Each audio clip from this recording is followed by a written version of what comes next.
Hi, welcome to study IQ. Study IQ में आपका बहुत बहुत स्वागत है।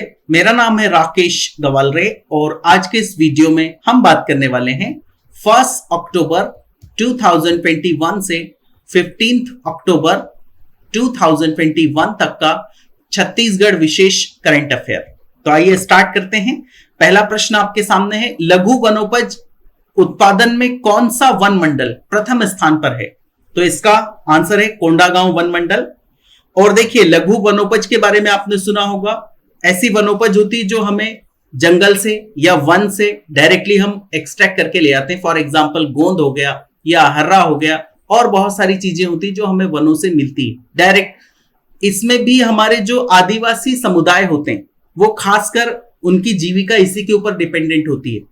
वो इसी प्रकार से वनोपज कलेक्ट करते हैं और लाके उसको क्या करते हैं, बेच देते हैं या उनके उपयोग में भी ले लेते हैं। तो ऐसा कौन सा वन मंडल है जिसने लघु वनोपज उत्पादन में प्रथम स्थान प्राप्त किया है, यानी सबसे ज्यादा वहां से लघु वनोपज प्राप्त हुई है? तो वो है कोंडागांव वन मंडल। अब देखिए, आपको पता होगा हमारे छत्तीसगढ़ में 6 वन व्रत हैं। कौन कौन से? सरगुजा, बिलासपुर, रायपुर, दुर्ग, कांकेर और बस्तर। तो इन 6 के अंडर में फिर आता है क्या, यहां पर अगर मैं 6 के नाम लिखूं तो यहां पर आ जाएगा सरगुजा, बिलासपुर, रायपुर, दुर्ग, कांकेर और बस्तर। इसमें से जो कांकेर वन व्रत है इसी के अंडर में आता है कोंडागांव वन मंडल। अब आप समझना, पूरा वन हमारे छत्तीसगढ़ का, उसको हमने 6 पार्ट्स में डिवाइड करके रखा है। 6 पार्ट्स जिन्हें हम कहते हैं क्या, वन व्रत, और उनके अंडर में आते हैं वन मंडल। तो उसमें जो कांकेर वन व्रत है उसके अंडर में आता है कोंडागांव वन मंडल। उसने प्रथम स्थान प्राप्त किया है लघु वनोपज के उत्पादन में। और सबसे बड़ा वन व्रत कौन सा है छत्तीसगढ़ का? तो ये बिलासपुर है। और सबसे छोटा वन व्रत कौन सा है? तो वो है दुर्ग। ये दोनों डेटा भी आपको पता होना चाहिए, साथ में ये एडिशनल डेटा भी पता होना चाहिए। सरगुजा, बिलासपुर, रायपुर, दुर्ग, कांकेर और बस्तर, 6 वन व्रत, और उसमें से कांकेर वन व्रत के अंडर में कोंडागांव वन मंडल, उसने लघु वनोपज में प्रथम स्थान प्राप्त किया है। आगे बढ़ते हैं। स्वामित्व योजना के तहत पायलट प्रोजेक्ट के रूप में छत्तीसगढ़ के किन जिलों को शामिल किया गया? तो पहले इसका आंसर देख लेते हैं। इसका आंसर है कोरबा, दुर्ग और कबीरधाम। इसी को कवर्धा भी कहा जाता है, बाद में इसका नाम चेंज कर दिया गया, कबीरधाम कर दिया गया। तो देखिए, ये स्वामित्व योजना क्या है, पहले हम उसको थोड़ा सा बात कर लेते हैं उसके बारे में, और फिर पायलट प्रोजेक्ट क्या है। तो देखिए, गांव में जो लोग होते हैं उनके पास प्रॉपर्टी का ज्यादातर टाइम कोई रिकॉर्ड नहीं होता, ऑफिशियल रिकॉर्ड। वो रह रहे अपने घरों में, ठीक है।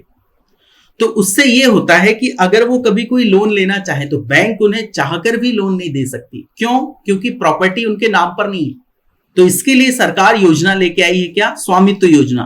अब इस स्वामित्व योजना में ये करेगी सरकार कि पहले सभी पूरी प्रॉपर्टी है, यानी पूरा जो देश है उसका जो ड्रोन होते, ड्रोन ऊपर उड़ते, उनसे फोटो लेके एक सर्वे किया जाएगा। और सर्वे करने के बाद में किसकी कौन सी जमीन है उसको उसका प्रॉपर डॉक्यूमेंट प्रदान कर दिया जाएगा।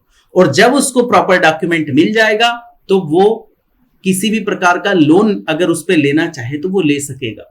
शहरी एरिया में तो ये मिल जाता है, हालांकि शहर में भी ये योजना चल रही है, बट गांव में अक्सर ऐसा देखा गया है कि लोगों के पास अपनी प्रॉपर्टी का कोई खास रिकॉर्ड नहीं है। तो इसको ध्यान में रखते हुए केंद्र सरकार ये योजना लाई है, स्वामित्व योजना। और इसमें हमारे छत्तीसगढ़ के कौन से 3 जिले शामिल किए गए? कोरबा, दुर्ग और कबीरधाम। और इसे कहा जाता है क्या? Pilot project. पायलट प्रोजेक्ट का मतलब ये नहीं कि कोई वहां पर पायलट उड़ाएगा और ये सब, ये नहीं होता। पायलट प्रोजेक्ट का मतलब क्या? स्टार्टिंग अगर आप कर रहे हैं तो कहां से कर रहे हैं? तो हमारे छत्तीसगढ़ में इन 3 डिस्ट्रिक्ट से शुरुआत की गई, कोरबा, दुर्ग और कबीरधाम डिस्ट्रिक्ट से। अगर आप इसको मैप में भी देखना चाहें तो ये रहा कोरबा डिस्ट्रिक्ट और ये कबीरधाम है, और यहीं पर आपको यहां पर देखने को मिलेगा दुर्ग। आपको मैप छत्तीसगढ़ का बार बार देखते रहना चाहिए। अगर आप पीएससी की प्रिपरेशन कर रहे हैं तो 3 मैप में से 2 तो आपको अच्छे से पता होना चाहिए। कौन से?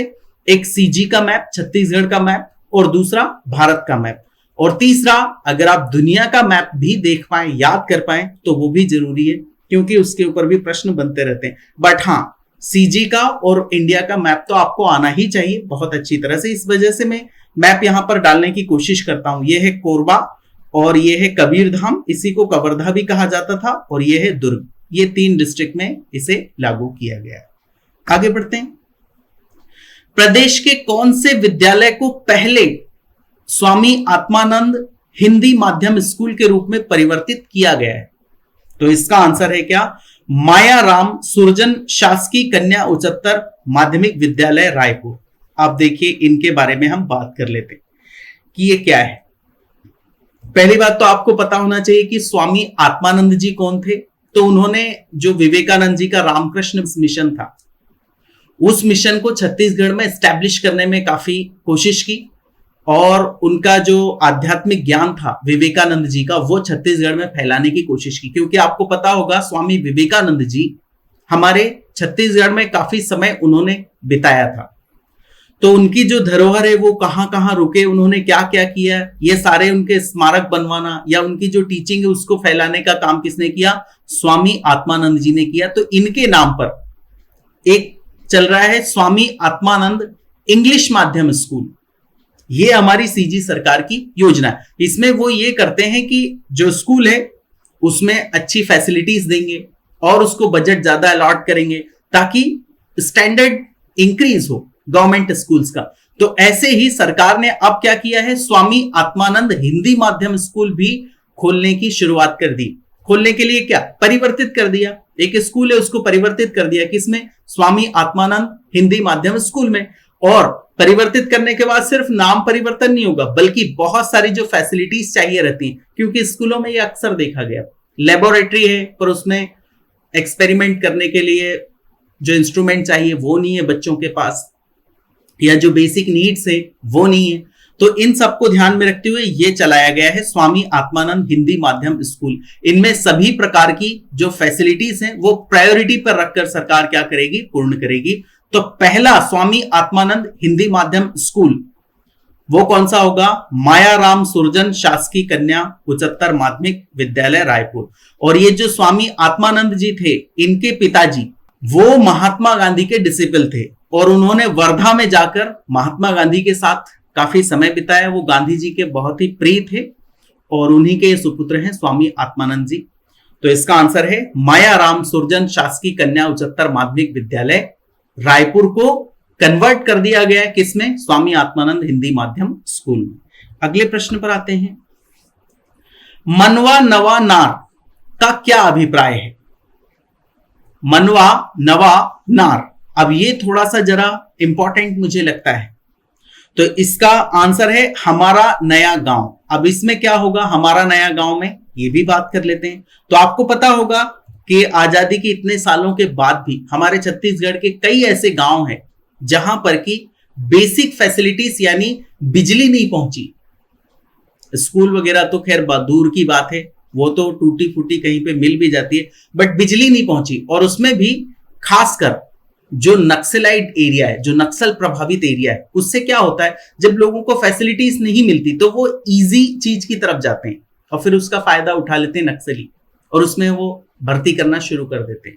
तो मनवा नवा नार के तहत जितने भी से मतलब ये है कि कुछ गांवों को अभी सिलेक्ट किया गया, बाद में धीरे धीरे इसको इंक्रीज किया जाएगा।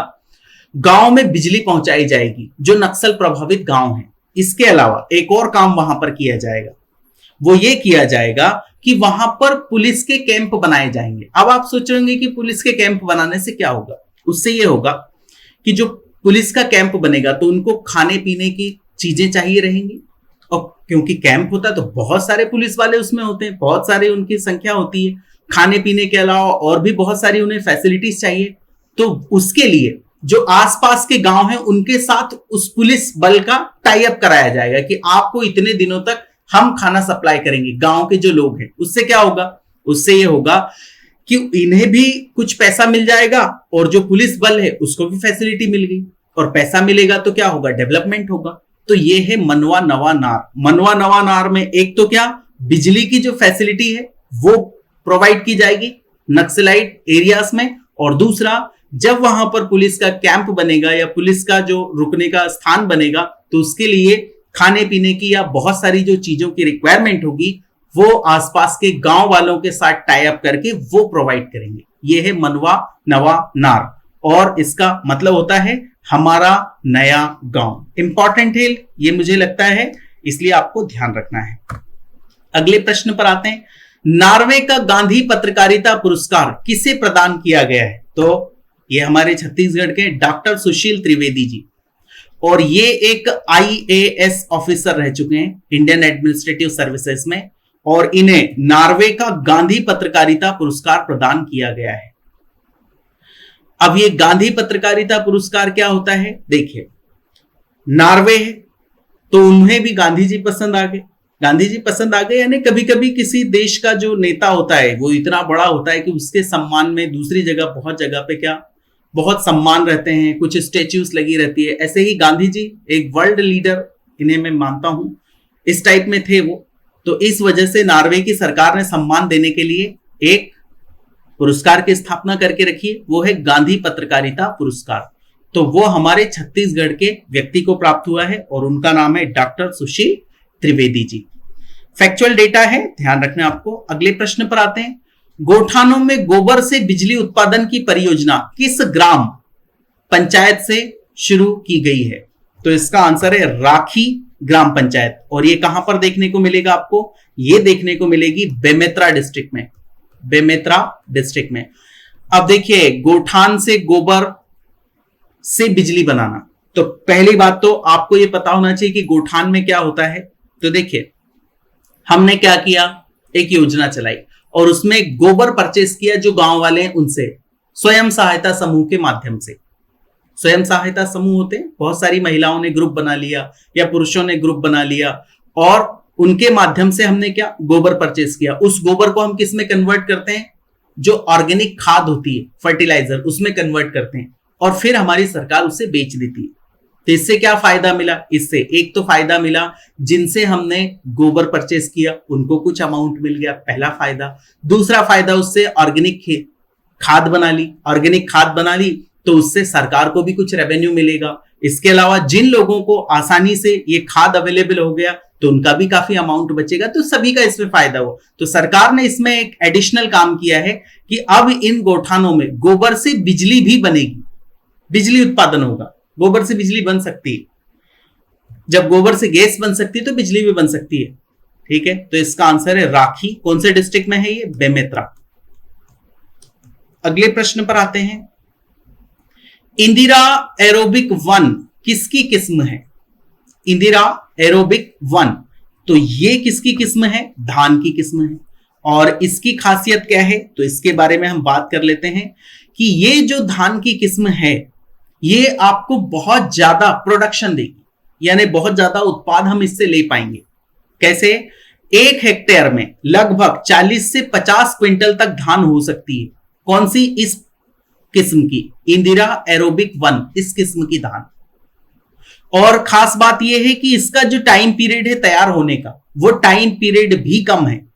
लगभग इसे कहा जाता है कि ये 90 to 102 डेज में तैयार हो जाएगी। बाकी सारी धान इतने कम पीरियड में तैयार नहीं होती, इनको 10-12 दिन ज्यादा लगते हैं, तो मीडियम टाइम इसको लगेगा। इस वजह से इन यूज में थी। ये हमारे छत्तीसगढ़ में अभी तैयार की गई है इंदिरा एरोबिक 1 किस्म, और ये एक धान की किस्म है। और इसकी खासियत यह है कि ये प्रोडक्शन इससे ज्यादा मिलेगा, यानी 1 हेक्टेयर में लगभग 40 से 50 क्विंटल इतना उत्पादन हम ले सकेंगे। और इसका जो तैयार होने का टाइम पीरियड है वो भी कम है, यानी मीडियम है, बहुत कम नहीं तो बहुत ज्यादा भी नहीं है। बाकी सबको टाइम लगता है 120 डेज से ज्यादा, वहीं ये तैयार हो जाएगी 90 to 102 डेज के अराउंड में तैयार हो जाएगी। एग्जैक्टली ये फिगर नहीं होता क्योंकि कभी आगे पीछे होता रहता है। तो ये है इंदिरा एरोबिक 1 किस्म के बारे में। अगले प्रश्न पर आते हैं हम। इनमें से किस व्यक्ति को इंडियन मेडिकल एसोसिएशन द्वारा सम्मानित किया गया है? तो इसका आंसर है प्रोफेसर डॉक्टर आलोक अग्रवाल जी। और पूरे भारत से 20 जो विशेषज्ञ हैं मेडिकल फील्ड के, उन्हें इंडियन मेडिकल एसोसिएशन ने सम्मानित किया। उसमें से हमारे छत्तीसगढ़ के भी हैं, एक कौन? डॉक्टर आलोक अग्रवाल जी। ये एम्स में इस समय कार्यरत हैं, तो ये आंसर आपको याद रखना है, फैक्चुअल डेटा है। अगले प्रश्न पर आते हैं। राज्य के लघु वनोपज संग्रहण को बेहतर बनाने के लिए छत्तीसगढ़ राज्य वनोपज संघ द्वारा किसके साथ एक करार किया गया है? तो इसका आंसर है किसके साथ किया गया? भारतीय कृषि अनुसंधान परिषद। ये एक केंद्र सरकार का निकाय है, केंद्र सरकार का, और डेफिनेटली ये तो हमारे राज्य सरकार का निकाय है। तो हमारे छत्तीसगढ़ में बहुत ज्यादा लघु वनोपज होती है जो वन से हमें मिलती है, जैसे तेंदुपत्ता हो गया, गोंद हो गया, और भी बहुत सारी चीजें हम जानते हैं। तो इसका संग्रहण को और इजी बनाया जाए, और इजी के अलावा उसको रखने की व्यवस्था की जाए। नहीं तो कई बार ऐसा होता है कि हमारे पास उसको स्टोर करने की कैपेबिलिटी नहीं होती, तो बहुत सारा उसमें से जो प्रोडक्ट होता है वो खराब हो जाता है। तो इसके लिए हमें टेक्नोलॉजी चाहिए, कुछ फंडिंग चाहिए, मार्गदर्शन चाहिए। तो ये सारा मार्गदर्शन अपने आप तो होता नहीं, ये सारी चीजें अपने आप नहीं होती, किसी न किसी संस्था या कोई व्यक्ति कर सकता है। तो ये एक संस्था है भारतीय कृषि अनुसंधान परिषद। ये इन्हीं चीजों पर क्या करती है? अनुसंधान करती है, रिसर्च करती है। तो वो इसमें इसकी मदद करेगी। कौन? भारतीय कृषि अनुसंधान परिषद। किसकी? छत्तीसगढ़ राज्य वनोपज संघ की ये मदद करेगी, ताकि लघु वनोपज को और संग्रहण को इजी बनाया जा सके, उसका स्टोरेज इजी बनाया जा सके, ताकि ज्यादा से ज्यादा हम उसका प्रॉफिट ले पाए। आगे बढ़ते हैं। छत्तीसगढ़ गोधन न्याय मिशन का अध्यक्ष किन्हें नियुक्त किया गया है? तो ये हमारे कृषि मंत्री हैं रविंद्र चौबे जी। इन्हें छत्तीसगढ़ गोधन न्याय मिशन का अध्यक्ष नियुक्त किया गया है। ये हम पहले भी इसके बारे में कई करंट अफेयर में बात कर चुके हैं, छत्तीसगढ़ गोधन न्याय योजना। तो अभी इसमें टाइम वेस्ट करने का कोई मतलब नहीं है। अगले प्रश्न पर आते हैं। गंगा देवी माता का मंदिर कहां पर स्थित है? तो पहले तो इसका आंसर देख लीजिए, नगर पंचायत बस्तर में। और ये जो मंदिर है इसको बहुत ही पुराना मंदिर माना जाता है, एंशिएंट टाइम से ये हमारे छत्तीसगढ़ में है, एंशिएंट मंदिर है ये।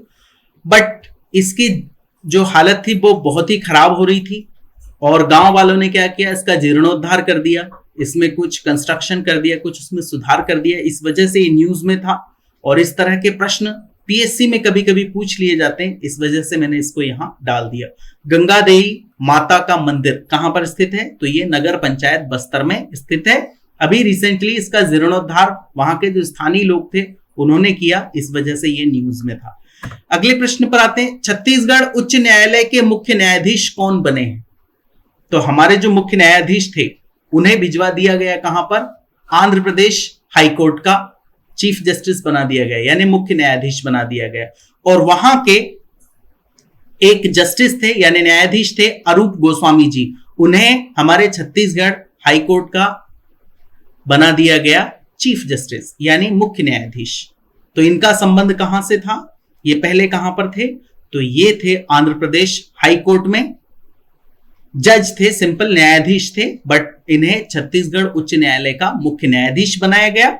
और इससे पहले हमारे जो मुख्य न्यायाधीश थे प्रशांत मिश्रा जी, उन्हें कहां भेजा दिया गया? उन्हें भेज दिया गया आंध्र प्रदेश में, आंध्र प्रदेश उच्च न्यायालय का चीफ जस्टिस बनाकर। अगले प्रश्न पर आते हैं। भगवान राम की 51 फीट ऊंची प्रतिमा कहां लगाई गई है? तो ये चंदखुरी में लगाई गई है, ये आपको ध्यान रखना है। इसका उद्घाटन किया था हमारे मुख्यमंत्री श्री भूपेश बघेल जी ने, इसलिए इसको मैंने इस पॉइंट को डाल दिया। अगले प्रश्न पर आते हैं। ई कोर्ट के बेहतर प्रसार एवं क्रियान्वयन के लिए बिलासपुर हाईकोर्ट को कौन से अवार्ड से सम्मानित किया गया? तो इसका आंसर है सिल्वर अवार्ड से सम्मानित किया गया। किस वजह से? ई कोर्ट का बेहतर प्रसार एवं क्रियान्वयन। ई कोर्ट आप जानते होंगे कि वीडियो कॉन्फ्रेंसिंग के माध्यम से सुनवाई होना, डेट डिक्लेयर हो जाना, गवाही भी हो जाना, ये सारा ई कोर्ट के अंडर में आता है। तो हमारे बिलासपुर हाईकोर्ट ने क्या किया है? इसका अच्छा क्रियान्वयन किया है, इस वजह से इसे प्राप्त हुआ है सिल्वर अवार्ड। अगले प्रश्न पर आते हैं। छत्तीसगढ़ राज्य पिछड़ा वर्ग आयोग का अध्यक्ष किसे नियुक्त किया गया? तो ये काफी न्यूज में रहा था, थानेश्वर साहू जी को। नाम याद रखना है। जितने भी आयोग हैं ये आपके सिलेबस में भी मेंशन है, तो इनके ऊपर भी प्रश्न बनता रहता है। तो इससे जो करंट अफेयर कोरिलेट हो जाता है उसके ऊपर भी प्रश्न आने की संभावना होती है। किस राष्ट्रीय उद्यान में टाइगर रिजर्व स्थापित करने के लिए भारत सरकार ने मंजूरी दे दी? तो इसका आंसर है गुरु घासीदास राष्ट्रीय उद्यान। यहां पर अब क्या बनेगा? Tiger reserve. हमारे यहां पहले से 3 टाइगर रिजर्व हैं। कौन कौन से? अचानकमार टाइगर रिजर्व, उदंती सीता नदी टाइगर रिजर्व और Indravati tiger reserve. But unfortunately ये जो 2 टाइगर रिजर्व है, कौन कौन से, उदंती सीता नदी टाइगर रिजर्व और इंद्रावती टाइगर रिजर्व, ये है नक्सल प्रभावित एरियाज में। नक्सल एक्टिविटीज यहां पर आपको ज्यादा देखने को मिलती है। बट अचानक मार टाइगर रिजर्व में नक्सल गतिविधियां नहीं है। तो ये 3 पहले से थे टाइगर रिजर्व और ये 4था टाइगर रिजर्व हमारे छत्तीसगढ़ का बन चुका है। तो ये आपको ध्यान रखना है, इसके ऊपर प्रश्न परीक्षा में आ सकता है, खासकर फॉरेस्ट सर्विस में भी आ सकता है और ऐसे सिविल सर्विसेज में भी आ सकता है। गुरु घासीदास राष्ट्रीय उद्यान में बनाया गया है क्या, टाइगर रिजर्व। 3 पहले से हैं, 1 2 3। ये 2 नक्सल प्रभावित हैं, ये नक्सल प्रभावित नहीं है। अचानक मार टाइगर रिजर्व। अगले प्रश्न पर आते हैं। सांसद आदर्श ग्राम योजना का लक्ष्य पूर्ण करने में छत्तीसगढ़ देश में कौन से स्थान पर रहा, तो हमारा छत्तीसगढ़ रहा 4थे स्थान पर।